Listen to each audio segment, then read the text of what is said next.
기도하겠습니다. 하나님 감사합니다. 오늘도 저희들에게 주님께서 신실한 당신의 말씀과 영이 되어 우리 가운데 찾아오셔서 저희들을 당신의 거룩한 백성으로 지어주시는 복된 하루가 되게 하실 줄로 믿습니다. 저희들 주님 의지합니다. 주님 외에 다른 이는 없습니다. 저희들을 평안케 하고 저희들을 확신케 하고 저희들을 담대케 하며 저희들을 이기게 하실 분은 오직 주님밖에는 없습니다. 그 어떤 다른 이름도 저희들은 가진 그 이름이 없습니다. 그래서 저희들은 하나만 갖고 있기에 안전하며 하나만 갖고 있기에 분명하며 그래서 하나만 갖고 있기에 혼란스럽지도 혼돈되지도 아니하게 되었습니다. 이와 같은 모든 일을 행하신 우리 주님께 감사 영광 돌리오며 예수님의 이름으로 기도드립니다. 아멘. 자, 우리 하나님의 말씀 나누겠습니다. 자, 마가복음 11장 11절부터 14절입니다. 마가복음 11장 12절부터 14절입니다. 자, 먼저 이 본문을 찾으셨으면 이 본문을 같이 읽도록 하겠습니다. 이튿날 그들이 베다니에서 나왔을 때에 예수께서 시장하신지라 멀리서 잎사귀 있는 한 무화과 나무를 보시고 혹 그 나무에 무엇이 있을까 하여 가셨더니 가서 보신즉 잎사귀 외에 아무것도 없더라. 이는 무화과 나무의 때가 아님이라. 예수께서 나무에게 말씀하여 이르시되 이제부터 영원토록 사람이 내게서 열매를 따먹지 못하리라 하시니 제자들이 이를 듣더라. 아멘.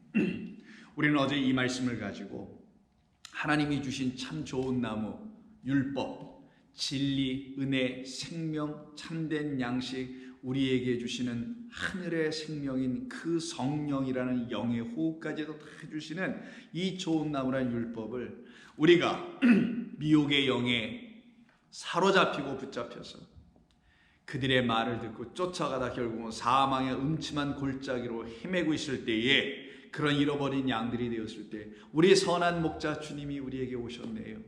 여호와는 나의 목자시니 내게 부족함이 없으리로다. 나는 전혀 부족할 것이 없는 그분의 목소리가 들려요. 음성이 들려요. 그 진리가 조금씩 들려오기 시작하여 귀가 갈수록 열리기 시작합니다. 마음이 열리고 눈이 열리고 환해지기 시작합니다. 그러면서 그분의 말씀을 들어보니 이 말씀은 이 율법이란 좋은 나무는 내가 가시와 찔레의 그런 나무의 수준으로만 들고 있어서 나도 죽이고 옆에 있는 사람도 찌르고 이 세상도 찔러보고 오고 가고 저고 가고 그냥 가서 쑤셔보고 찔러보는 그런 고발, 정죄, 심판의 그런 말로만 여겨서 나도 이 말로 두려웠고 내 이웃과 내 이 사랑하는 사람들에게도 두려운 말로 전해주고 있었던 그런 내가 붙들고 있었던 말씀이 바로 이 좋은 나무 율법을 찔레와 가시나무 상태로 붙들고 있었구나. 근데 알고 보니 이 나무는 좋은 나무요, 바로 무화과 나무였구나 라는 것까지 우리가 함께 나눴습니다. 그래서 예수님께서 그 무화과 나무에 가셔서 뭐 열매가 있나 하고 보셨다는 거죠. 그 말은 그 무화과 나무는 반드시 열매를 내놓아야 한다는 것이에요. 즉 이 무화과 나무라는 성경은, 율법은, 우리 하나님의 말씀은 우리에게 생명이라는 좋은 말씀, 양식을 내놓기로 되어 있었다라는 겁니다. 그런데 사람들인 우리가 그렇게 보지를 못했어요. 이걸 이성적으로 읽거나 뭐 논리적으로 읽어보려고 했거나 아니면 구원과 영생을 탐하는 마음으로 읽어보려고 했거나 아니면 교회를 확장하고 부흥하고 세력을 키우고 교단을 만들고 뭐 이런 등등의 자료로 그냥 읽고 말았던 것, 아니면 알지도 못하는데 깨닫지도 못하는데 여기에 그냥 다 구원이란 말이 있으니까 무턱대고 덥석 그냥 그런 말이나 붙들고 그걸 가지고 그냥 어떻게든지 지켜보고 그걸 가지고 어떻게든지 살아보려고 애를 쓰는 헛된 수고가 우리의 예전의 과거의 모습이었다는 것을 저와 여러분은 다 인정하리라 생각합니다. 바로 그런 예루살렘에 있는 그걸 인정하고 그러나 엎드려 기도하며 그 선하신 주님이 오셔서 이 말씀의 주인이 오셔서 이 말씀 안에 있는 참된 열매를 우리에게 주실 그 성령, 그 그리스도를 기다리는 모든 사람들에게는 왜 그 무화과 나무로 하나님은, 우리 예수님은 말씀하시려고 하셨는지 그 뜻을 알아가기 시작합니다. 그 뜻을 알게 해주시려고 누가복음 1장 누가복음 21장 29절에서 누가복음 21장 29절에서 이에 비유로 이르시되 무화과 나무와 모든 나무를 보라 라고 말씀하십니다. 여기서 예수님은 무화과 나무만 보라고 하지 아니하시고 무화과 나무와 그리고 모든 나무를 보라고 말씀하시네요. 이 말씀은 무슨 뜻일까요? 무화과 나무를 보고 또한 모든 나무를 보면서 무화과 나무와 그 외에 있는 모든 나무가 어떻게 서로 다른지 그걸 한번 보라고 하신 건 아니었을까요? 여기 29절에 있는 21장 29절에 있는 무화과 나무와 모든 나무를 보라고 하신 이 말씀은 무화과 나무는 하나의 나무입니다. 근데 나머지 모든 나무로 되어 있으니까 이 세상의 모든 나무를 말하는 거예요. 그러면 무화과 나무 하나 대 나머지 모든 나무를 이렇게 우리에게 이렇게 대비되어 보여지겠죠. 즉 무화과 나무 하나와 그 외에 나머지 모든 나무, 다른 말로 하면 예수 그리스도라는 그 하나님이 보내신 하나의 나무와 그 유일한 나무, 독생자라는 그 나무와 이 세상이 내놓고 있는 어떤 차원의 모든 나무, 그것과 한번 비교해봐라. 무화과 나무로 예수님을 설명하고 모든 나무로 이 세상의 현자와 이 세상의 종교와 이 세상의 학식 있는 자와 지혜자와 변론가와 선비와 고린도서 1장에 있는 말씀이에요. 그런 모든 자들이 내놓는 어떤 지혜로운 깨달음, 득도한 것, 영생의 길이 있다, 천국이 있다, 극락으로 가는 방식이 여기 있다 라고 하는 모든 여타의 나무를 한번 놓고 한번 보아라. 비교가 될 것이다. 확연히 다를 것이다. 그 무화과 나무와 모든 나무는 나무로 보아도 확연히 다른 것을 너희들이 깨달아 알게 되게 되면 그 무화과 나무가 말하고 있는 하나님의 말씀인 이 율법과 그 율법으로 말씀으로 육신이 되어 이 땅에 오신 그리스도 예수와 그렇지 않은 이 세상의 모든 나무라는 다 여타의 모든 학문, 철학, 종교, 문화 등등의 것이 어떤 차원에서 서로 너무나 다를 수밖에 없으며 한쪽에서는 생명을 주고 한쪽에서는 사망을 주는지 한쪽에서는 여전히 육이나 주고 있고 한쪽에서는 영을 내주는지를 너희는 분명히 알게 될 것이다. 이것이 무화과 나무를 통하여 우리 주님께서 우리에게 알려주시려고 하시는 내용이에요. 그걸 알아야지 율법의 본의를 알 수가 있게 됩니다. 오늘 말씀도 여러분들에게는 차근차근 하나하나씩 성경을 저와 여러분들이 같이 펴고 계신 줄로 알고 하나하나씩 이 말씀을 짚어가면서 이 말씀에 담아놓으신 그 하나님의 놀라운 뭐라 할까요? 측량할 수 없는 지혜, 그 창조의 그 능력이 있어요. 하나님에게는 이런 것도 만들고 저런 것도 만드셨다 그냥 뭉뚱그려서 좀 위대하신 하나님 이렇게만 생각하실 것이 아니라 좀 디테일하게 다 세부적으로 들여다보면 더 놀랍습니다. 자 1절 보시면 이에 비유로라고 했어요. 비유는 항상 진짜를 설명하기 위한 것이죠. 이 비유를 통하여 진짜 그 표적을 보여주는 거예요. 자, 무화과 나무와 모든 나무를 보라. 자, 이때 모든 나무와 무화과 나무의 차이점이 있겠죠. 자, 먼저 나무를 한번 생각해 보죠. 이 모든 나무는 나무가 땅에 뿌리를 내리고 자, 싹이 트면서 자라나면 나무로 자라납니다. 어느 정도 자라나면은 꽃을 피우기 시작하죠. 잎사귀를 내놓고 꽃을 피웁니다. 그리고 꽃이 시간이 또 되고 계절이 또 바뀌면은 떨어지게 되죠. 그리고 씨방이라는 게 생기면서 동시에 열매로 이렇게 만들어져 가게 되는 것을 여러분 아실 겁니다. 자, 이 모든 이 땅의 나무는 바로 그 과정을 겪은 다음에 열매를 맺게 된다는 거예요. 다시 이 세상의 모든 열매를 맺는 나무들은 반드시 뭐부터 시작한다? 꽃을, 잎사귀와 꽃을 그리고 열매를 이 과정을 반드시 거쳐간다. 크게는 두 가지. 꽃이 맺혀진 이후에야만이 씨방이 생겨요. 암술과 수술이 만나서 뭐가 됩니까? 하나가 되죠. 그렇게 돼서 씨를 맺게 돼요. 씨가 딱 맺혀지면 그 씨가 열매를 맺게 되는 게 모든 과실수 그 나무들이 하는 일이에요. 그러니까 꽃이 피고 진 다음에 열매를 맺는 겁니다. 이게 모든 나무예요. 그래서 모든 나무를 한번 보라 라고 하시고 그걸로만 끝내지 아니하고 그 모든 나무하고는 좀 달리 한 나무를 하나님께서 이 땅에 심어주셨는데 그 나무는 사람들이 이름을 이렇게 붙였어요. 무화과 나무라고. 이유가 있어요. 잘 졌습니다. 한문으로. 없음 물자에 꽃화자, 그러나 과자니까 열매, 과실 과자예요. 꽃은 없는데, 꽃은 피지 않았는데 열매가 맺히더라. 아니 이 세상의 모든 그 나무 빼고 그냥 전부 다 99.9%의 나무는 전부 다 꽃을 피고 열매를 맺는데, 아니 이 무화과 나무라는 이 나무는 좀 이상한 나무야. 아, 왜 얘는 이러는 거야? 좀 특이해, 특별해, 튀어. 마치 예수님이 그냥 좀 특별하고 튀신 것처럼 사람들의 눈에 보인 것처럼. 아니 좀 특별해, 이상해. 왜? 꽃을 피지도 않았는데 어느 날 열매가 확 나와. 그래서 꽃이 없는 과일나무예요. 이게 무화과나무예요. 다른 말로 한다면은 이 무화과나무는 꽃이 피지도 않았는데 열매를 맺은 것처럼 표현되잖아요. 근데 하나님의 창조의 질서는 뭐예요? 꽃이 피어지고 열매 맺는 거죠. 그러면 이 무화과나무도 꽃은 피어야 되고 열매는 맺을 거 아니겠어요?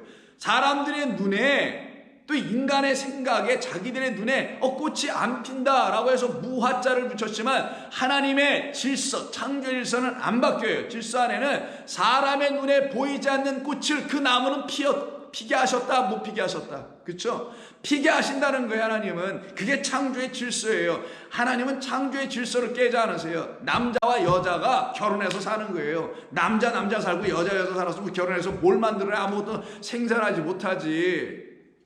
그게 이 세상이 지금 가치라고들 난리를 치고 이상한 길로 가려고 하는데, 이 교단도 그랬고 진도 그러고, 그게 무슨 사람을 평등으로 뭐 어떻게 해보겠다고, 그게 무슨, 아유 그만 얘기하고 그런 얘기, 그건 주제는 아니니까 제가 그 얘기하다 이 생각 잠깐 나서 여러분들에게 상식으로 알려드립니다. 자, 다시 이 세상의 모든 건, 모든 나무를 봐라. 모든 나무는 꽃을 피고 열매 맺지 않느냐, 지고 열매 맺지 않느냐. 근데 이 무화과는 꽃도 안 피고 열매를 맺었네. 근데 그게 인간의 눈에만 그렇게 보이는 것이다. 하나님의 창조의 질서에서는 하나님 보실 때 이 무화과 나무는 꽃을 피었다, 안 피었다? 피었다. 근데 사람이 생각하는, 인간이 생각하는 그 화려한 꽃을 피지 않은 것 뿐이다 라는 거예요. 여러분, 여러분의 집에 화초라는 걸 심으시죠? 그게 뭐 올키드, 그런 난초 같은 것이든 뭐 어떤 꽃이든 이렇게 여기 물 주시고 정성 그렇게 가꾸시는 이유가 뭐예요? 얘가 예쁜 꽃, 화려한 꽃, 아름다운 꽃, 이거 여러분들에게 활짝 피어서 보여주게 하는 것. 여러분 그 꽃을 보고 싶어서 물도 주고, 그냥 때가 되면 또 그다가 뭐 비료도 조금씩 주고 이렇게 해서 키우시는 이유는 그 나무가 여러분들에게 예쁘고 아름다운 꽃을 주길 원함이잖아요. 열매는 그 다음일 거야 아마. 먼저는 뭘 기대해? 항상 봄이 되면 꽃을 기대하죠. 그래서 지금 봄이 되니까 날씨가 요즘 따뜻해지니까 꽃이 피기 시작해요. 봄에 꽃이 피는 거죠. 대표적인 게 그 사쿠라인가? 벚꽃이라는 거. 막 이런 거 예쁘게 아름답게 피어나잖아요. 사람들이 그걸 기대하죠. 그 사람들의 마음과 생각 속에 그 눈에는 꽃이 아름답게 피워져야 되는 게 나무라고 생각한다라는 거예요. 그런데 이 무화과라는 나무는, 예수님을 생각하고 들으세요. 무화과 나무라는 이 예수님이라는 나무는, 율법이라는 이 무화과라는 나무는, 성경이라는 이 나무는 세상의 모든 다른 나무와 달리 화려하게 꽃을 피우지 않는 것처럼 사람의 눈에 보여서, 사람의 눈에 그렇게 보여져가지고 사람의 눈에 꽃도 안 피워지니까 눈에 들어오겠어요? 안 들어오겠어요? 한 나무는 꽃을 피워, 한 나무는 꽃을 안 피워. 그럼 사람의 눈이 어디로 가겠어요? 여러분 같으면 꽃을 피는 쪽으로 가겠죠. 그 말인 거예요. 사람들은 꽃을 피는 나무, 화려한 나무, 이 세상의 것, 거길로 전부 다 몰려가지만 꽃을 피우지 않으나 꽃은 이미 그 안에 담겨 있고, 그러나 그 꽃이 곧 뭐가 되는 나무, 열매가 되는 나무, 이 이상하고 특별한 그 나무 하나를 이 세상에 하나님이 주셨다. 그게 뭐냐? 하나님의 말씀이다. 그게 누구냐? 그분이 예수 그리스도다. 그것이 바로 무화과 나무의 비유라는 거예요. 그럼 무화과 나무는 표적, 누군가를 가리켰다라는 거죠. 징조였어. 누구를? 예수 그리스도로 가르쳤고, 그 무화과 나무는 예수 그리스도가 오시기 전에 이스라엘 백성들에게, 구약의 사람들에게 율법을 가르쳐 알려줬던 거라는 얘기예요. 그러면 단순히 꽃이 없는 나무가 무화과 나무가 아니라 꽃은 있었는데 사람들이 생각하는 그런 꽃으로 피지 않고, 얘는 꽃을 피는 것 같다가 꽃도 아닌 그냥 열매로 곧바로 바뀌어요. 그러면 무화과 나무라는 것은 어떤 것이냐? 꽃이 열매가 된 거예요. 그냥 꽃이 이렇게 핀 것은 없어요. 열매처럼 생기는 꽃이, 이 열매가 꽃을 이미 안에 갖고 있는 것이고 그 꽃받침이 그냥 열매가 돼버린 상태가 무화과 나무인 거예요. 여러분 인터넷에서 무화과 나무 꽃 이렇게 치시면 사진을 쫙 띄워 보여줍니다. 근데 사람들이 이게 무화과 나무 꽃이라고 해서 찍어서 올린 걸 보면은 무화과가 익었을 때 이렇게 벌어져요. 확 벌어질 때가 있습니다. 너무 익으면. 그럼 그 안에 있는 게, 무화과를 좋아하시는 분들은 드셔서 아시겠지만 반을 잘 넣어보면 빨간 씨인가 뭐 보라색 씨가 가득 있을 거예요. 그게 다 벌어지면 어떻게 되냐? 마치 수술처럼 촥 퍼져나오는 것처럼 보여져요. 사람들은 그거를 꽃이라고 합니다. 좋아요. 이미 열매 안에 뭐가 있다라는 거예요. 그 말은 꽃이 있다라는 거예요. 근데 그건 꽃은 아닙니다. 그냥 열매가 꽃이고 꽃이 또 동시에 열매야. 그래서 이게 꽃을 할 수도 없고 열매를 할 수도 없고, 근데 사람의 눈에는 열매로만 보여. 꽃으로는 안 보여. 왜? 그 화려하고 아름다운 이 세상 모든 나무의 그 꽃들과 대조하여 이 무화과 나무는 꽃도 없는, 꽃을 피워내지도 못하는 것만 같은 그런 무화과 나무라는 거예요. 그럼 여기서 꽃과 열매가 있죠. 무화과 나무만 해도 같이 있는 거니까. 그 꽃이 뭐냐? 바로 예수님을 말하는 거예요. 그럼 열매는 뭐냐? 그 예수님이 꽃이 쥐고 어떻게 돼요? 열매를 맺어야죠. 그 열매가 그럼 뭐겠어요?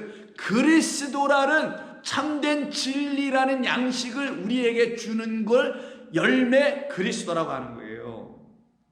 그래서 여러분, 우리 그리스도께서 이 땅에 오셔서 우리를 위해서 죽임당하시고 매 맞으시고 고초를 당하시고 털 깎는 양처럼 끌려가시고 아무 말도 하지 아니하시는 말씀이 기록되는 고난받는 종의 말씀인 이사야 52장 하반과 53장을 읽어보시면 여러분, 그 말씀이 이런 말씀이 있습니다. 52장 14절, 전에는 그의 모양이 타인보다 상하였고 그의 모습이 사람들보다 상하였으므로 많은 사람이 그에게 대하여 놀랐거니와 볼품없다라는 거예요. 그러나 그 이후에는 그가 나라들을 놀라게 할 것이며 왕들은 그로 말미암아 그들의 입을 다 닫아버려. 자기들이 말하는 게 다 거짓이니까 그 앞에서. 이는 그들이 아직 그들에게 전파되지 아니한 것을 볼 것이요 아직 듣지 못한 것을 듣게 될 것이다.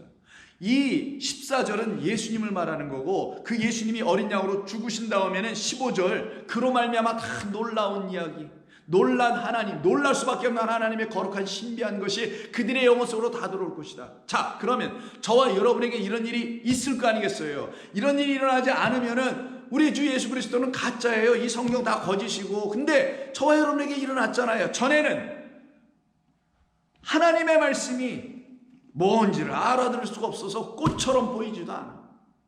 이게 아름답게 보여지지 않아서. 근데 그리스도 예수께서, 예수님이 이 땅에 오셔 십자가에서 죽으신 것이 내게 진리를 가르쳐 주시는 말씀으로 다시 성령이 되어 들어오신 이후에는 이 모든 말씀이 너무 꿀송이보다도 단 생명의 양식이 돼버렸어요. 그게 여러분의 경험됐다면 이 52장 14, 15절의 말씀을 이해할 수 있어요. 그게 다 이해가 안 된 분들은 53장 2절을 보세요. 그는, 바로 예수는, 그 어린 양은 주 하나님 앞에서 자라나기를 연한 순 같고, 누가 툭 치면 부러질 것 같아. 마른 땅에서 나온 뿌리 같아서 보기도 흉측해. 마른 땅에서 자라봐요 여러분, 반듯하게 아름답게 윤기 있게 못 자라요. 그냥 삐뚤삐뚤 자라기도 하고 모나게 자란단 말이에요. 그래서 뿌리 같아서, 그런 땅에서 나온 뿌리 같아서 고운 모양도 없고 풍채도 없은즉 우리가 보기에, 우리 인간의 눈으로 보기에 흠모할 만한 아름다운 것이 그 예수에게는 있다 없다? 없도다. 그래서 사람들에게서 멸시를 받고 버림을 받았다 라는 말이 나오는 거예요. 그래서 우리 예수님이 이 땅에 오셔서 사람들에게 환영받았습니까? 결국은 십자가에서 다 버림받잖아요. 율법주의자들에게서 완전히 버림받게 되죠. 이것을 놓고 지금 무화과나무로 설명하는 거예요. 그럼 무화과나무의 그 꽃은 없는 게 아니라 사람의 눈에 보이지만 않았던 거죠. 그 사람의 눈에 보일 때는 꽃도 없는 나무네 하고 풍채도 없고 보기도 별로네 하고 쳐다도 보지 않았다. 이 말씀이 은혜와 진리로 생명으로 들려지지 않게 되면 사람들은 이거를 하찮게 여기더라. 개와 돼지에게 하나님의 말씀은 진리가 되지 못하면 진주가 되지 못한다, 이 말과 같은 말인 거예요. 그런 그 예수님께서 우리를 위해서 죽어주시니 그 꽃이 떨어져 뭐가 돼요? 마치 열매가 되듯이 열매가 되어주시면은, 즉 그리스도가 되어주시면 그때는 이 말씀이 그런 말씀이 아니었구나라고 다시 들려지게 될 것이다. 그때 그들은 하나님의 말씀이, 그리스도 예수님이 무화과 나무로 왜 당신을 비유하고 왜 이 성경을 비유했는지, 그리고 그 무화과 나무 곧 우리 한 사람 한 사람은 성도가 또한 되어야 된다는 걸 왜 말씀하셨는지 비로소 깨달아 알더라. 그래서 무화과 나무가 꽃과 열매를 하나로 갖고 있는 것처럼 이 둘은 분리되지 않는 거예요. 예수 그리스도 따로 계시는 게 아니란 말이에요. 이 성경 무화과나무 안에 열매가 없는 게 아니라 같이 있단 말이에요. 이 하나님의 말씀은 다 나를 응하는 것이다. 나에 관한 것이다. 그 나에 관한 것을 알아들으면 요한복음 5장 38, 9절에 있는 것처럼 너희가 영생을 얻을 것이다 라고 말씀한 그대로 나에 관한 말씀이니 그대로 이 말씀 안에는 꽃과 열매가 분리되지 않는다.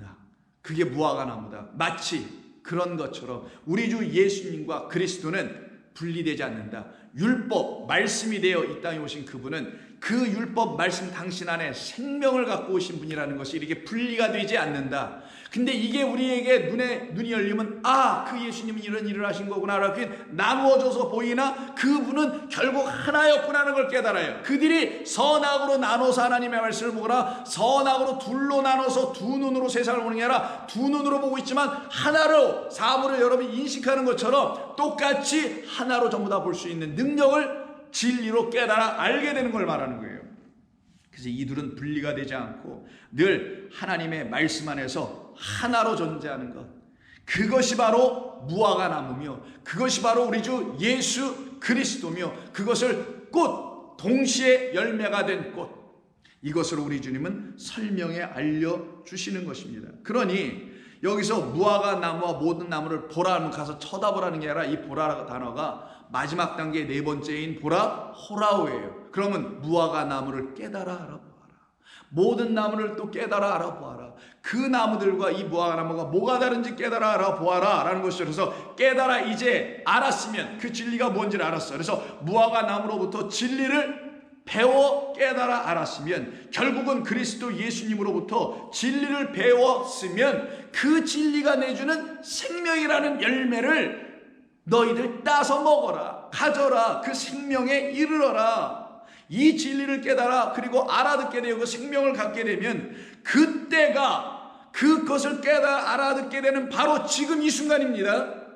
그때 지금 이때가 바로 카이로스, 무화과나무의 때가 아니라고 할 때 그때가 카이로스인데 이제는 무화과나무의 때가 된 거잖아요. 그걸 깨달아 알았으니까 우리 주 예수 그리스도가 우리에게 오셔서 세상은 화려한 것 같지만 성경에서 말씀하신 그 그리스도는 세상이 알지 못하는, 그러나 하나님은 아시는 그 아름다운 꽃, 그래서 샤론의 꽃 예수, 얼마나 감사해요.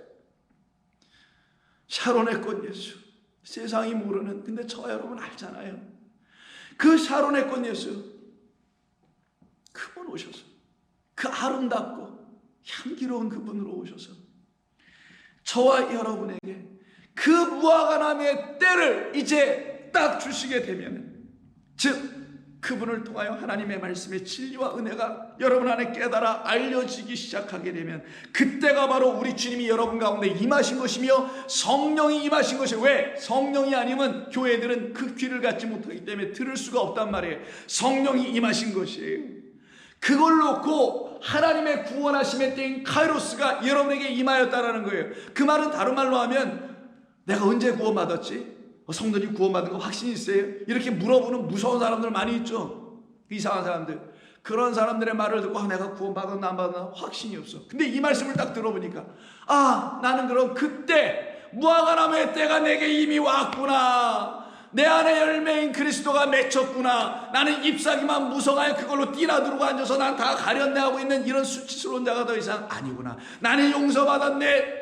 나는 그 진리가 나를 자유케 하는 그 복된 복음의 영광 안으로 나는 빨려 들어갔네. 나는 감사하네. 고맙습니다 주님.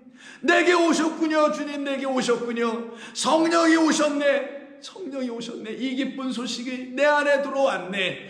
예수가 보이지 않는 꽃이었구나. 내 눈에 보이지 않았구나. 그래서 이 세상이 아직도 보지 못하는 이유는 그 세상은 화려한 나라 쫓아가고 아름다운 꽃을 피우길 원하여 스스로 열심히 일하여 overdone, overripe 이런 거나 만들어내고 있는 세상이었으나 우리 주님은 그때 때를 기다리셔. 어떤 때? 우리에게 가장 적절한 때. 너 이제 내가 다 기경해놨으니 내가 너에게 들어가 하늘의 미랄이 될 때, 내가 너희들에게 들어가서 죽어줄 만할 때, 성령이 우리 가운데 들어오셔서 성령의 거룩한 열매 9가지 그 열매를 맺어주실 만할 때, 이런 때는 우리는 알 수 없어. 근데 주님께서 알게 모르게 우리를 그때로 끌고 가셔서는 카이로스, 하나님의 때가 딱 들어오게, 무화과나무의 때가 딱 내 안에 들어오게, 예수 그리스도의 때가 딱 내 안에 들어와서 나 구원받았구나. 할렐루야. 이것으로 여러분이 확신하고 확인하며 자신이 있어야 되는 거란 말이에요. 감사해야 되는 거예요. 그러니 이들은 구원에 대한 때를 얻게 된 사람들이 됩니다. 그게 무화과나무의 때를 정말 받은 사람들이죠. 그러니 이들은 마가복음 13장, 다시 마가복음 돌아가셔 13장 28절에서 우리 주님 같은 병의 본문이었거든요. 그 누가복음 21장 바로 읽었던 내용과 그것에서는 그렇게 말씀하지 않으셨는데 여기서는 뭐라고 하시냐, 이렇게 말씀하세요. 같은 본문이었지만 모든 나무도 알아보라 그랬잖아요. 근데 여기서는 무화과 나무의 비유를 만따노 배워라. 이제는 여러분 배웠잖아요. 배우라 그래서 배우게 됐잖아요. 배우라 하면은 배우게 하라는 명령만 하시는 분이 아니에요. 우리 주님은 또 배우라니까 열심히 뭐 배우려고, 배우는 우리의 힘으로 되는 게 아니라 배우라. 시키면 뭐예요? 뭐뭐 하라 뭐뭐 하지 말라죠. 그럼 하라 하면 우리가 가서 뛰어나가서 뭐 하는 겁니까? 아니라 그랬죠. 약속이라 그랬죠. 약속이니까 어떻게 해요? 우리 하나님께서 말씀을 하셨으니 그 말씀은 말씀하신 분이 어떻게 또 이루어 주시죠. 그래서 이 마가복음 12장 28절에서 무화과 나무의 비유를 배워라. 내가 가르쳐 줄게. 내가 그 말들을 너희 안에서 다 이루어 줄게. 내가 역사해 줄게. 이런 뜻이겠죠. 그래서 무화과 나무의 비유를 배워라. 이제 배웠네요. 무화과 나무가 어떤 것인지 우리가 이제 이해할 수가 있게 되고 깨달아 알게 됐어요. 그러면서 하시는 말씀이 그 가지가 연하여지고 잎사귀를 내면 여름이 가까운 줄을 아나니, 이와 같이 너희가 이런 일이 일어나는 것을 보거든 인자가 가까이 문 앞에 이른 줄을 알라. 이렇게 말씀하시네요. 좀 더 읽어볼게요. 내가 진실로 너희에게 이르노니 세대가 지나가기 전에, 이 세대가 지나가기 전에 이 일이 다 일어나리라. 천지는 없어지겠으나 내 말은 없어지지 아니하리라. 그러나 그날과 그때는 아무도 모르나니 하늘에 있는 천사들도 아들도 모르고 누구만 아세요? 아버지와 누구만 알까? 여러분에게 알려주시는 그 아버지께서 아시고 여러분에게 지금 주시잖아요. 이때 무화과 나무의 비유를 배우라 하시면서 그 가지가 연하여지고 부들부들해져, 물기가 막 올라오니까 봄이 돼서 잎사귀를 내기 시작해. 자, 여름이 다가오니까 벌써 거기서 잎사귀에서 꽃은 피지 않았지만 꽃이라는 열매라는 꽃이 맺혀져요. 자, 맺혀지면 여름이 가까운 줄을 알라. 그때 왜 예수님은 여름이 가까운 줄을 알라라고 하셨을까요? 계절이 그럼 당연히 여름에 한참 여름, 그래서 가을로 들어가기 전쯤에 무화과 나무가 익어간단 말이에요. 8월 중순서부터 8월 말 이때 막 익어서 맛있게 먹을 수가 있게 되거든요. 여름이 가까운 줄 알라? 그러면 이 무화과 나무가 잎사귀만 내지 않고 열매를 맺게 해줄 것이라는 것을 너희가 알고 있어라. 여름이 가까운 줄을 알라라는 이런 말씀을 하시죠. 이때 여름이 가까운 줄을 알라라고 하신 이유가 도대체 무엇일까? 그리고 29절에서는 똑같이 이런 말로 서로 다르게 쓰는데, 이와 같이 너희가 이런 일이 일어나는 것을 보거든 여름이 가까운 줄 알라고 28절에서 말한 것이 29절에서는 인자가 가까이 문 앞에 이른 줄도 알아라. 이렇게 말씀하세요. 자, 그러면 우리가 여기서 국어 공부 좀 한번 해보자고요. 가깝다라는 말이 28절 29절에 가까이 있어요. 근데 그 가깝게 오셨다라는 분을 누구로 하냐? 28절에서는 여름으로 말하고 29절에서는 인자로 말하네요. 자, 그러면 여름이 곧 누구라는 거예요?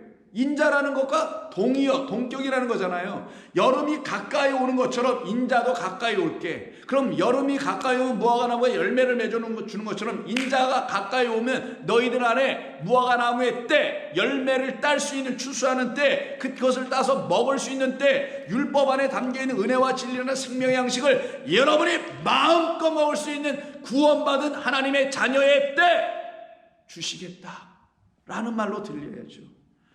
그래서 여기서 여름을 쓰셨어요. 왜 하필이면 여름이야? 이 무화과 나무 계절이 여름이니까. 근데 봄, 여름, 가을, 겨울이 있죠. 추나추동이라는 게 있습니다. 추나추동은 태양과 달과 지구의 이 공전과 자전의 주기, 그 황도를 돌아다니면서 이루어져서 만들어진 24절기라는 게 있지 않습니까? 그러니 그 모든 것은 태양, 큰 광명체, 작은 광명체, 그것과 함께 어우러져 있는 이 땅, 이 모든 것을 통하여 이루어지는 것이 절기라든가 뭐 해와 뭐 연이라든가 뭐 달이라든가 날이라든가 이렇게 만들어지는 거 아니겠어요? 근데 그 모든 것이 뭐를 말하는 거예요? 사실은요, 어떤 것을 설명하기 위한, 어떤 진짜의 것을, 그 표적을, 진짜의 것을 알려주기 위한 도구들 아닙니까? 자, 하나님이 지어놓으신 이 모든 삼라만상은 다 하나님이라는 그분 한 분만을 드러내기 위해서 지어진 것 아니냐고요. 그래서 창세기 1장을 보시게 되면 1장에 보시게 되면 첫째 날, 둘째 날, 셋째 날에 대한 창조 이야기와 넷째 날, 다섯째 날, 여섯째 날의 창조 얘기가 더 똑같이 짝으로 쌍으로 되어 있다고 제가 여러분에 걸쳐서 창세기를 공부할 때 말씀을 드렸습니다. 첫째 날 빛, 둘째 날 물, 셋째 날 씨예요.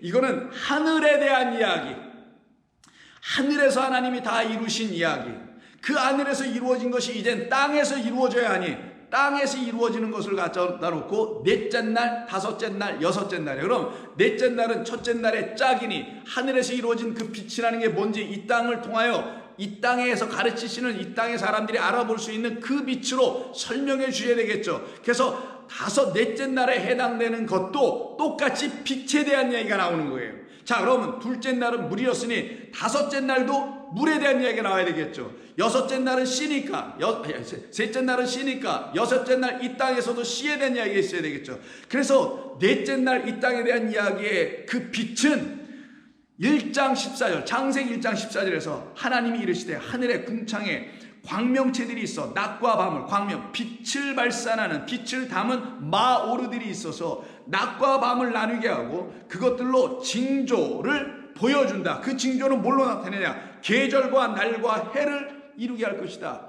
이때 징조라는 단어가 오트입니다. 오트는 표적이에요. 그 표적을 보여주려고, 그 징조, 하나님이 하시는 뜻이 뭔지를 보여주려고 이 땅에 나타나서 우리에게 알게, 우리의 눈으로 우리의 경험을 알 수 있는 건 계절, 날과 해예요. 계절이니까 봄, 여름, 가을, 겨울. 오늘 여기서 여름이 나오네요. 그 여름은 4계절 중에 하나로서 뭐를 드러내는 거냐? 하나님이 일하심을 드러내는 거예요. 봄도 드러냅니다. 가을, 겨울 다 드러내요. 달도 드러내고 낮도 드러내고 밤도 드러내는 거예요. 빛도 드러내고 흑암도 드러내고 다 하나님을 드러내는 도구들이라는 거예요. 그게 지금 네 번째 날의 일이란 말이에요.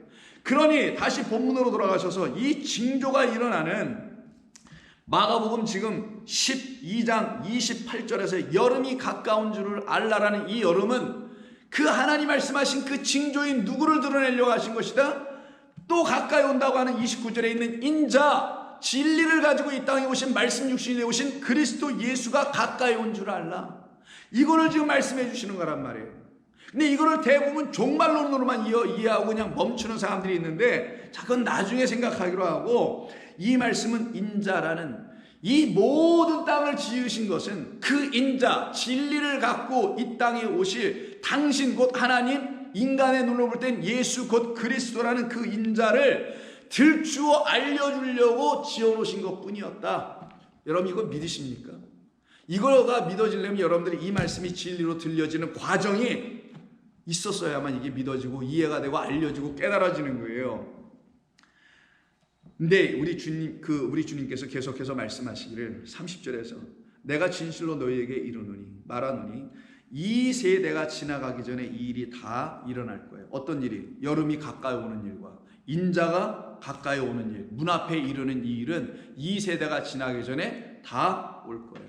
근데 이 사람들이 이런 걸 가지고 막 정말 우리 주님이 심판하러 오실 거예요. 마지막 때. 왜냐하면 그 밑에 주의하라, 깨어있으라, 그때가 언제인지 알지 못함이라, 깨어있으라, 깨어있으라, 새벽일지 모른다, 막 이런 말이 있거든요. 그러다 보니까 이거 우리가 뭐 부지런하지 않고 게으르게 신앙생활 하다가는 이거 큰일 나겠다, 이 세상에 빠져서는 큰일 나겠다, 이런 차원으로만 이해하고는 종말론에 대한 두려움을 자꾸 이런 것으로 혼자 그렇게 생각하고 누가 또 그렇게 가르쳐서 오해가 돼서 이런 말로 취하는데, 이건 그런 말 아니고요.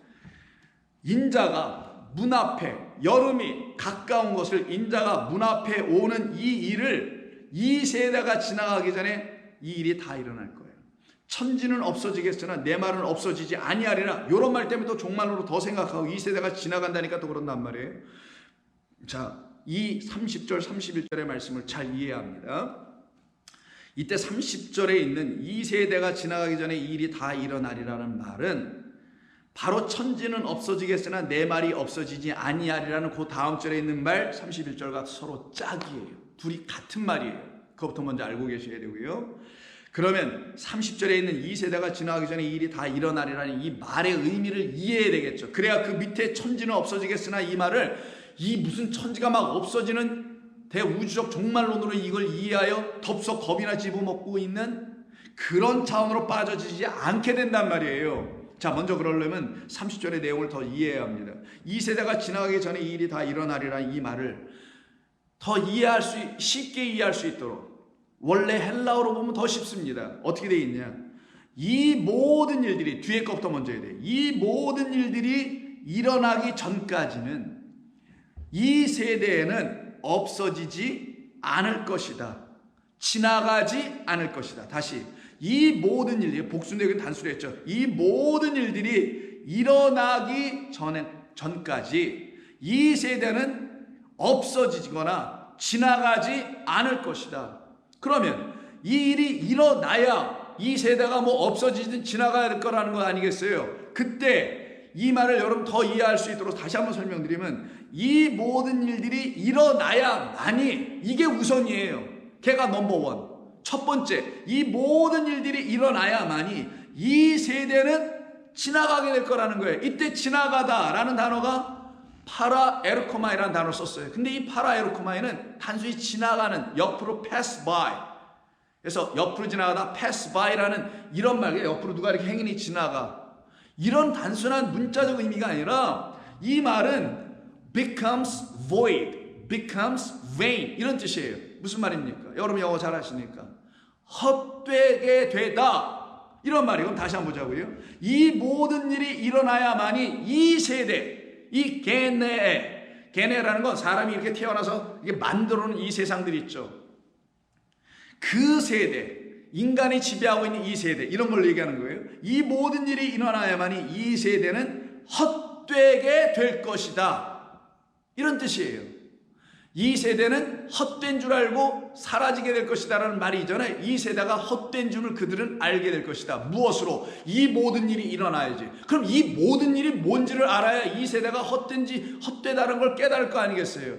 그래서 그 밑에 있는 짝에 있는 말씀, 이 일의 짝에 있는 말씀이 있단 말이에요. 천지는 없어지겠으나 내 말이 없어지지 아니한다는 31절. 성경을 뚫고 보세요. 눈을 크게 열고. 이때 이 두 말, 30절의 말과 31절의 말이 제가 여러분들에게 짝이라고 알려드렸죠. 같은 말이라고. 근데 다르게 설명한 것 뿐이라고. 왜 짝이 되냐? 여기 지나간다라는 말과 31절에는 없어지겠다라는 말로 우리 한국말은 다르게 번역했지만 똑같이 파라에르코마이라는 헬라어 단어예요. 그래서 서로 같다라는 거예요. 그래서 서로 병렬 형태로 되어 있다라는 거예요. 자, 이 세대가 지나가는 것과 천지가 없어지는 건 둘이 짝이라는 거예요. 그러면 이렇게 한번 읽어볼게요. 이 세대가 없어지기 전에와 천지가 없어지기 전에와 같겠네요. 그러면 없어진다는 그 말, 지나간다는 그 말이 둘이 짝이니 그 앞에 있는 세대와 천지도 같은 짝이 될 거 아니겠어요? 그 말은 곧 이 일이 다 일어나리라는 말과 내 말이 없어지지 아니하리라는 말도 또 짝이 되겠죠. 그러면 이 일이 다 일어나기 전에는 또 일어나야만이 이 세대가 지나가든 헛된 것인지를 그들이 알게 된다고 했죠. 그러려면 이 일이 이 일에 대한 짝인 내 말, 우리 주님의 말씀이라는 그 진리의 말씀과 짝은 이 일이라는 거예요. 그럼 여러분 이해하셨어요? 이 세대와 짝은 천지를 말하는 거며 이 일들과의 짝은 내 말들, 여기도 복수인데 단수로 쓰는데 내 말들이라는 이 둘이 서로 짝이에요. 자, 그럼 무슨 말이냐? 내 말들이 어떤 말이냐? 이 세대를 없어지게 하는 말들이며 내 말들은 천지를 없어지게 하는 말이라는 게 31절이에요. 그래서 내 말은 없어지지 아니하고 천지만 없어진다는 단순한 그런 의미가 아니라 천지라는 것은 나라는 말로 인하여 천지, 하늘과 땅, 사람의 눈에 보이는 이 세상이라는 건 나의 말이 오기 전에는 위대하고 굉장한 것처럼 보여요, 이 세상이. 그래서 이 세상에 뭐가 되고 싶은 거예요. 그런데 내 말이 딱 이 세상에 오면은 그 천지는 내 말 때문에 없어지게 될 거야. 내 말은 없어지지 아니하고 이 천지는 내 말이 와야 자기들이 없어진다는 말의 의미, 헛된 줄을 알 거야. 아, 이 세상은 헛되고 헛되고 헛되니 헛되도다라는 그 전도서의 말 그대로 하나님의 말씀이라는 그리스도가 이 땅에 오시기 전에는 여러분에게 그리스도 예수가 그 무화과 나무로, 그 하나의 말씀으로, 진리로 꽃과 열매를 함께 갖고 있는 이 율법이라는 이 나무가 이 안에 꽃도 갖고 있다라는 것을, 근데 그 꽃은 사람의 눈에 보이더라 안 보이더라? 안 보이더라. 이 안에 있는 말씀을 읽어봐도 안 보이더라. 그런 우리 주님께서 당신의 말이 이 천지라는 하나님이 주신 첫째 하늘과 첫째 땅에 딱 임하여야만이 이 첫째 하늘과 첫째 땅 그들에게서 헛된 것임을 이 세대가 비로소 깨달아 알아. 그 세대는 이 천지, 이 땅, 하늘에 묶이지 않고 내가 하는 일들, 그래서 30절에 일들이 그들 안에 침투해 들어가 성령이 하시는 일이 그들 안에 들어가서 그 모든 진리 일들을 다 이루게 할 것이다. 그때 되면 헛되고 헛된 일을 내가 했구나라는 거 깨닫게 되며, 그러면 주님, 참되고 참된 분은 당신밖에 없었네요 라고 우리 주님의 참된 포도나무를 그들이 격가지로 딱 들어가서 붙어 거기서 많은 열매를 맺게 된다는 게 요한복음 15장 1절로 완성되게 하실 거라는 걸 말씀하는 거예요. 이해하셨어요? 그러면은 제가 이걸 여러분들에게 설명드리려고 차근차근 이렇게 길게 하는 겁니다. 이걸 못 알아들으면 이게 또 천지 없어진다고 난리해서 또 무서워가지고 공포에 질려서, 하나님의 사랑하는 사람들은, 살아있는 사람은 두려움이 없는 거예요. 이 세상 무섭지 않아 이런 말이 아니라 요한일서 4장에 있는 말처럼 사랑이 없는 자는 두려움에 거하나니, 하나님의 말씀이 사랑인지 이제 알았어. 날 사랑하셔서 이렇게 하신 거였구나. 내 말 안 없어진다. 내 말은 너희들 안으로 들어갈 거야. 이런 말이에요. 천지는 다 없어버리고 내 말만 있을 거야. 이런 말이 아니에요. 그러면 천지 없는데 당신의 말 혼자 있어서 뭐 할 거야? 알아들어야 될 그 사람들이 없어져 버렸는데 그런 말이 그럼 돼서는 안 되겠죠. 그게 아니라 우리 주님의 말씀이 이 세대를 살아가고 있는 우리들에게, 그 우리들이 갖고 있는 세상은 이 보이는 세상, 보이지 않는 건 보이지 않아. 보이지 않는 세상이 있는데 이게 안 보여. 그래서 이 세상이 전부인 알고 여기에 묶여있는 그 천지를 우리 주님이 우리 안에 들어오셔서, 말씀이 되어 육신이 되어 들어오셔서 당신의 거룩한 일, 여러분 성경 복음서를 읽으면 얼마나 많은 일들을 하셔요. 그 일들이 다 여러분을 위한 일들이란 말이에요. 병 고치는 일이든 기적을 행하는 일이든 물 위를 걸어가시는 일이든 오병의 일이든 십자가에 달리시는 일이든 부활하시는 이야기든 승천하시는 이야기든 모든 게 여러분을 위한, 여러분 안에서 하신 일이란 말이에요. 그 일들을 다 하시게 되니 어떤 일이 벌어져요? 여러분들은 이 시대에서 나온 자들이 되는 거예요. 어느 시대로 들어가? 새하늘과 새 땅이라는 그 새로운 세대, 거기로 들어가는 거예요. 이걸 새롭게 태어나다라는 겁니다. 이걸 거듭났다로 하는 거예요. 그 일이 일어나게 하기 위해서 우리 주님은 그렇게 하신 것이다. 그러면 천지는 없어져야지. 어떤 의미에서 천지? 내가 생각하고 있는 그 가시나무와 찔레나무의 수준으로 바라보고 있는 이 천지, 이 세상, 서로 그냥 죽이고 살리고 하고 있고 정전하고 있는 그런 틈바구니에 나도 일조하고 있었던 그런 세상에 살고 있었던 나는 사라져야죠. 그래서 이사야 34장 4절을 보면 이 말씀과 똑같은 말씀을 미리 구약 백성들에게 해놓으셨단 말이에요. 이사야를 통해서 하늘의 만상이 사라지고 하늘들이 두루마리같이 말릴때 그 만상의 쇠자나무, 포도나무의 잎이 마른 같고 또 뭐 나와야 되겠어요? 무화과 나무의 잎이 마른 같으니라. 이 말이 나오는 거예요. 그래서 오늘 무화과 나무가 어떻게 해요? 말라버린단 말이에요. 그 거짓된 이 하나님의 말씀이 좋은 무화과나무, 이 하나님의 말씀 좋은 이 포도나무를 그들이 찔레와 가시나무로 만들고 있단 말이에요. 지금 그걸 갖다 심어놓고 있는 그런 차원의 그 무화과나무, 그런 포도나무는 다 말라버리겠다. 그 말라버리는 게 바로 무엇이냐? 그들이 생각하는 세상에 붙들려 있는 것 때문에 하나님의 말씀을 오해하고 지금 잘못된 것으로 갖고 있으니 그들의 그 눈에 보이는 세상을 더 이상 보지 않도록 맹인되게 하는 것, 그게 바로 이 천지가 그들에게서 완전히 떠나는 것, 그게 바로 세상에 대하여 죽는 것, 그리고 눈을 뜨고 그리스도 하나님에 대하여 접붙여져서 거기에 대해서 다시 살아나는 것, 이게 진리입니다. 이게 성경이 말하려고 하는 거예요. 그거를 이루게 하시려는 거예요. 이걸 또 못 알아들을까봐, 못 알아듣는 내 백성, 하나님의 백성 얼마나 불쌍해. 그래서 이사야 40장에서 이사야 내 종아 가서 내 백성을 위로하라. Comfort my people. comfort하라. 위로하라 라고 하시죠. 너희의 하나님이 이르시되 너희는 위로하라. 내 백성을 위로하라. 너희는 예루살렘의 마음에 닿도록 말하여 진리를 그들에게 선포하여 그들에게 그것을 외쳐줘라. 그리고 말해줘라. 너희들의 그 헛된 수고로 오불던 지나치게 그냥 특신과 일심으로 그냥 하나님이라 삼키고 있고 백성들을 죄다 죽이고 있는 그런 노역의 수고의 때가 끝났고 그 죄악의 사함을 이미 받았느니라. 이제 벗고 헐벗고 하얗게 돌아다니는 자가 아니라 이 하나님의 말씀 자체가 꽃도 있고 열매도 있어. 예수 그리스도로 말미암아 새로운 옷을 입게 되니 벌거벗은 자로 다니지 않아. 그래서 죄의 사함을 다 받아서 다 이제는 하나님 앞에서 벗고 있어도 괜찮아. 자유에 죄인이어도 상관이 없어. 하나님의 은혜로 덮여져 있다는 이 사실을 깨달아 알았느니라. 그 죄악의 사함을 받았느니라. 그의 모든 죄로 말미암아 여호와의 손에서 벌을 배나 이미 받았느니라 하시니라. 됐다 이 말씀이죠. 그러면서 광야에 외치는 자의 소리를 통해서 선포하죠. 선지자의 목소리를 6절 말하는 자의 소리요 이르되 외치라. 대답하되 내가 무엇이라 외치리까 하니 이르되 모든 육체, 이게 아까 세대였던 거예요. 육체는 풀이요 그의 모든 아름다운 들의 꽃 같으니. 자, 아까 모든 나무도 생각하세요. 그 풀, 그 나무 꽃을 맺고 화려하다가 떨어집니다. 그리고 풀은 마르고 꽃은 시들면 여호와의 기운이 그 위에 불기 때문이다.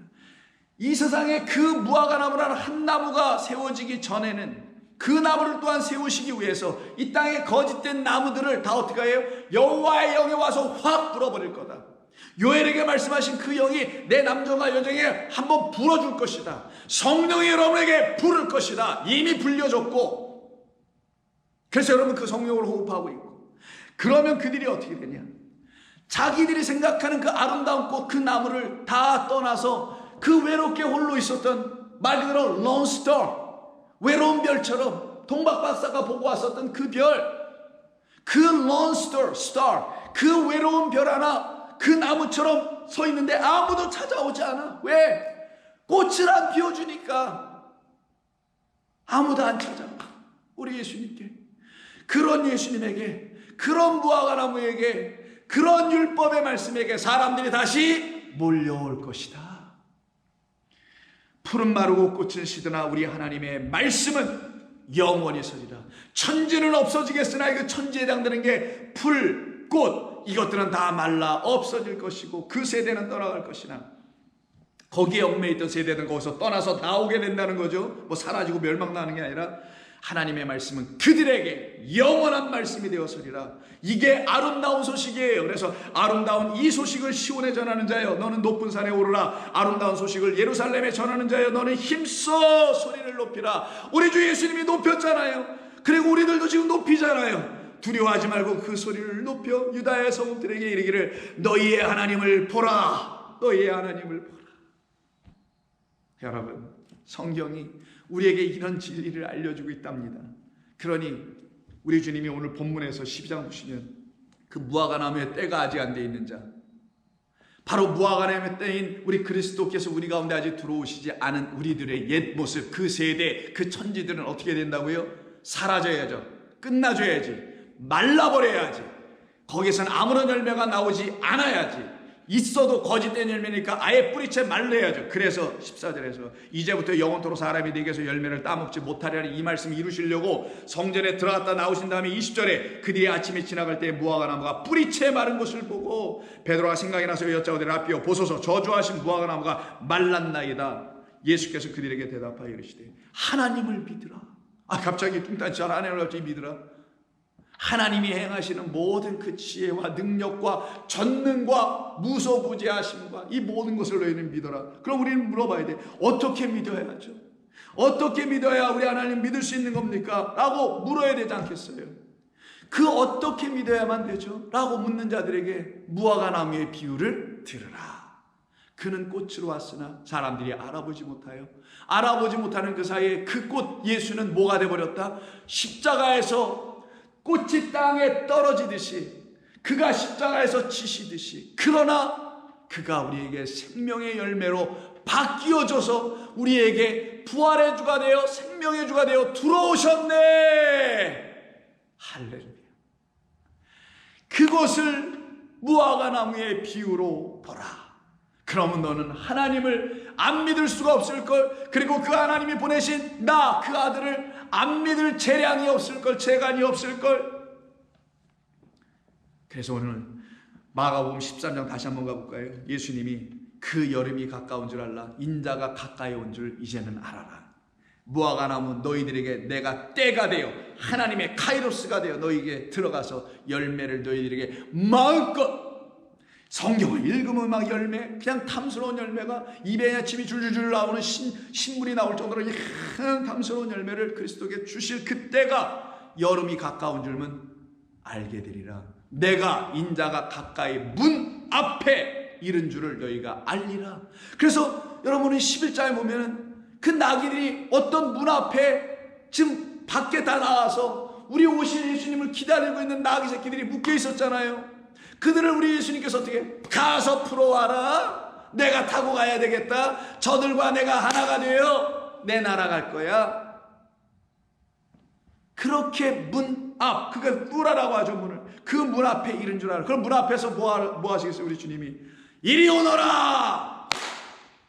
내가 너희들에게 무화과 나무의 때, 그 여름의 때, 그때로, 그 징조, 그 사인으로 너희들에게 이제 기다리고 있는 너희들, 약속의 말씀으로 기다리고 있는 너희들, 내 말은 약속의 말씀이니 내 말 약속의 말씀을, 언약의 말씀을 이루시는 그 모든 일을 이루시는 아버지 하나님의 뜻 가운데서 온 나를 너희가 내 하나님의 음성 진리로 딱 듣고는 문을 활짝 열고 나를 맞이하게 될 거 아니냐.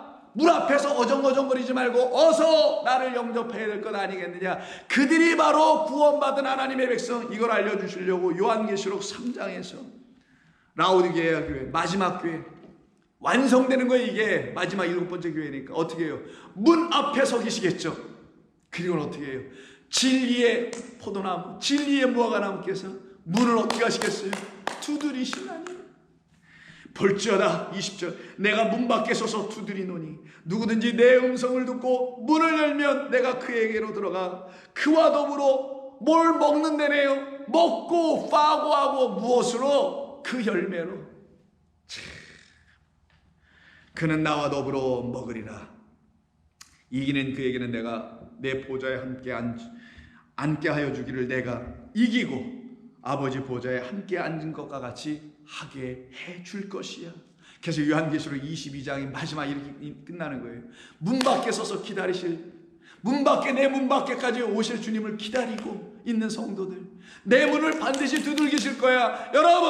여러분에게 지금 우리 주님은 두들기고 계십니까? 이미 두들기셨습니까? 그 소리를 들으셨습니까? 그분이 바로 무화과나무라는 걸 이제 아셨습니까? 근데 유대인들은 자기들 스스로 꽃을 피우고 자기들 스스로 열심을 해서 자기들이 원하는 나무 화려한 열매들을 맺었다고 그것으로 옷을 입고 거룩하다고 들어섰던 자들이지만, 우리도 한때 다 거기 있었었지만 우리 주님이 이런 분이었다라는 것을 깨달은 사람들은 주님 내 문 앞에 와 계시네요. 나를 두드리셨네요.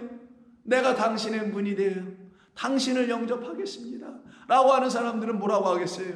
기다리죠. 나에게 문 두드릴 때까지 기다리죠. 기다리고 기다렸더니 그가 오셨더라 안 오셨더라. 여러분에게 지금 카이로스 하나님의 그때로 임하셔서 여러분이 하나님의 말씀을 알아듣게 되며 알아듣는 지식이 아니라 거룩한 하늘의 그 양식을 주는 지식을 갖게 되어 여러분들을 해할 자가 없으며 그 권세 가진 자로 넉넉히 이기며 여러분 좌우에 앞에 뒤에 있는 모든 사단의 권세를 능히 이길 수 있는 참된 진리의 말씀이 여러분 안에 있는데 그게 무슨 단순한 지식의 차원에 멈출 수가 있겠는가? 그럴 수 없죠. 그래서 요한계시록 22장 보시면 20절 이것들을 다 증언하시니가 이르시되 내가 진실로 속히 오리라. 여름이 때가 오면은, 여름이 가까이 오면 인자가 가까이 온 줄을 알라. 그 여름은 지금 우리가 이 말씀을 듣고 묵상하고 즐거워하고 하는 이 여름입니다. 그 열매가 내 안에서 지금 자라나고 결국 내가 먹게 될 그 여름이 가까운 것은 인자, 진리를 갖고 계신 그분이 오시고 계신 것이죠. 내가 속히 오리라가 아니라 내가 지금 급하게 가고 있는 중이다. 미래형이 아니라 현재 진행형이에요. 학원을 아멘. 주 예수여 어서 오시옵소서. 어서 내 문을 두드리시옵소서. 내가 문을 열 겁니다. 그리고 나 당신과 함께 즐거워하며 기뻐하며 놀 것입니다. 사랑할 것입니다. 이 말 아니겠냐고요. 주 예수의 은혜가 그와 같은 모든 자들에게 있을지어다. 아멘. 그런 성도들에게 우리 주님은 찾아오십니다. 반드시 오시죠. 오셔서 무엇을 하실까요? 찾아오십니다. 어디에게? 그 포도원에게. 그 포도원은 항상 이스라엘을 상징하고 성도들을 말하는 것이죠. 유다를 상징하기도 합니다. 그 포도원에 오셔서는 당신의 백성들을 어떻게 하겠어요? 골라내시고 찾아내시죠. 내가 속히 갈게. 너희들에게 여름을 줄 거야. 인자의 때를 줄 거야. 다 불러들이시죠. 그 포도원에다 우리 주님은 하시는 일이 뭘까? 당신을 그들에게 주시는 겁니다. 당신을 누구로 주실까요? 그 포도원에다가 무화과 나무로 주시는 겁니다. 그 말의 의미가 무엇을 말하는지는 내일 한번 더 말씀을 나누면서 그 말씀의 뜻과 그 말씀에서 우리에게 들려주시려고 하는 진리를 다 함께 또다시 들음으로 이 말씀을 통하여 우리에게 하시길 원하셨던 그 하나님의 거룩한 일들이 다 이루어지길 원합니다. 그래서 내일은 마태복음 20장 포도원, 천국으로 비유한 그 포도원에서 이야기부터 시작하여 또 시작해 나가겠습니다. 성령을 사모하십시오. 성령을 기대하십시오. 기도합니다. 하나님 감사합니다. 오늘도 주님 저희들을 사랑하셨기에 이와 같이 말씀 주셨사오니 감사 찬송드립니다. 이 말씀을 통하여 저희들의 영혼이 복되고 살아나는 역사가 있게 하여 주셨습니다. 그렇게 저희들에게 그 여름의 때, 그 여름이 이미 가까이 온 것처럼 바로 우리 주님께서 우리에게 인자가 되어 오셨사오니 저희들을 여시고 저희들 안에 들어오셨고 주님 주시는 식탁 그 안에서 서로 먹고 마시며 그 신랑과 함께 기뻐하는 희락의 삶을 누리게 하셨습니다. 그것을 이제는 빼앗기지 아니하고 놓치지 아니하고 기쁨 가운데 살아가는 복된 종들 다들 되게 하여 주옵소서. 예수님의 이름으로 기도하옵나이다. 아멘.